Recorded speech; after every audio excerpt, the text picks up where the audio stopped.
Ce matin, je suis là pour partager quelque chose d'intéressant avec vous. J'ai déjà publié la vidéo concernant le mystère de l'étoile de Joseph. Et après cette publication, beaucoup de gens ont vu leur esprit changer, ont vu leur mentalité changer, et ils ont compris qu'avec Jésus-Christ de Nazareth, ils ne sont plus des étoiles, mais qu'ils sont passés à la dimension de la divinité. Et que le Saint-Esprit en eux, ils sont capables de grandes choses. Et ça permet à d'autres de donner leur vie à Jésus, d'aimer les Écritures. Et bien aimé, pendant un certain temps, nous allons passer notre temps à dévoiler les mystères.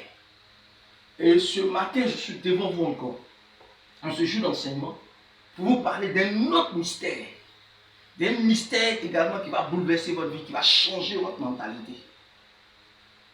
Ce matin, je veux parler du mystère de la pierre de David. Nous allons prendre nos Bibles, nous allons lire quelques versets, vous allez me suivre. Prendre quelques versets que nous allons lire. 1 Samuel chapitre 17, le verset 40. Et ensuite 1 Samuel chapitre 17, le verset 49 à 51. Je lis 1 Samuel chapitre 17, le verset 40.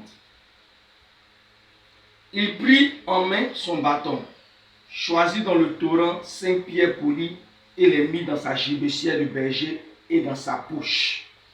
Puis s'enflant dans la main, il s'avança contre le Philistin. Ensuite, le verset 49 au verset 41. Il mit la main dans sa gibecière. Il prit une pierre et la lança avec sa fronde. Il frappa le Philistin au front et la pierre s'enfonça dans le front du Philistin qui tomba le visage contre terre. Ainsi, avec une fronde et une pierre, David fut plus fort que le Philistin. Il le terrassa et lui ôta la vie sans avoir d'épée à la main.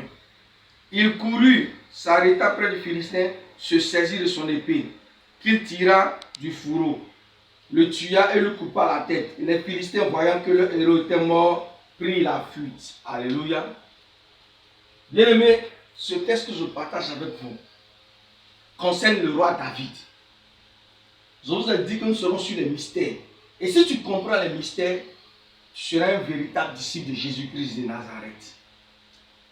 Ce matin, je parle du mystère de la pierre de David. Mais avant tout, d'aucuns m'ont demandé c'est quoi un mystère. Un mystère, c'est ce qui est caché. C'est quelque chose qui est caché et qui donc il faut enlever le voile pour que les gens puissent comprendre. On parle des mystères surtout pour les initiés. Quand on parle d'initiés, c'est quelqu'un qu'on introduit dans un domaine qui n'est pas réservé à tout le monde.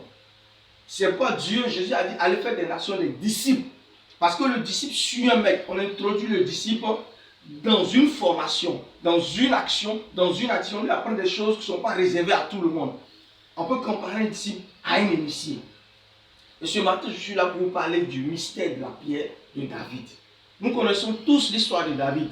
C'est le 8e fils d'un homme d'Israël qu'on appelle Isaïe. Et il est Bethlémite. Et il vient de la tribu de Juda. David est en train de perdre les troupeaux de son papa, parce qu'il est le 8e. Les gens disaient que c'est parce qu'il était mémisé que David s'est retrouvé derrière les moutons. Non. Tout bon père, surtout les parents qui ont des troupeaux, qui sont bergers ou bien éleveurs, savent ce que je dis. Lorsqu'ils mettent des enfants au monde, chaque enfant est appelé à maîtriser l'art de la bergerie, à savoir orienter les animaux, à savoir diriger les animaux. Les frères de David sont passés par là. David étant le dernier, il va de soi que ce soit lui à son tour qui s'occupe des animaux. Et donc il était dans cette formation-là. Et pendant que David était dans cette formation, la Bible nous dit qu'il y a un événement qui se prépare en Israël. Le roi d'Israël, du nom de Saül, est rejeté par Dieu. Et Dieu cherche une nouvelle personne qui va oindre. Et Dieu envoie son serviteur, le prophète Samuel, dans la famille d'Isaïe. Et David est choisi et David est oint. Alléluia. Je veux dire à quelqu'un, il y a un prophète qui te cherche quelque part. Et pendant que tu m'écoutes, je suis le prophète qui annonce que Dieu va te distinguer dans ta famille. Dieu va te distinguer. Dieu va te oindre et te mettre à part. Même si tu es dans la bergerie, même si tu es caché quelque part. Et donc quand Samuel oint David, la Bible dit qu'à partir de ce jour, l'Esprit de Dieu a commencé à agiter David. Et quand on regarde le parcours de David, quand vous lisez 1 Samuel chapitre 16, le verset 18, La Bible nous dit quoi?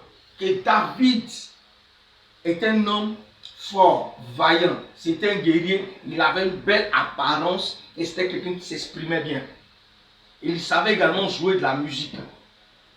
Donc, en David en lui-même, avant d'être roi, avait certaines qualités, certaines capacités, une certaine force.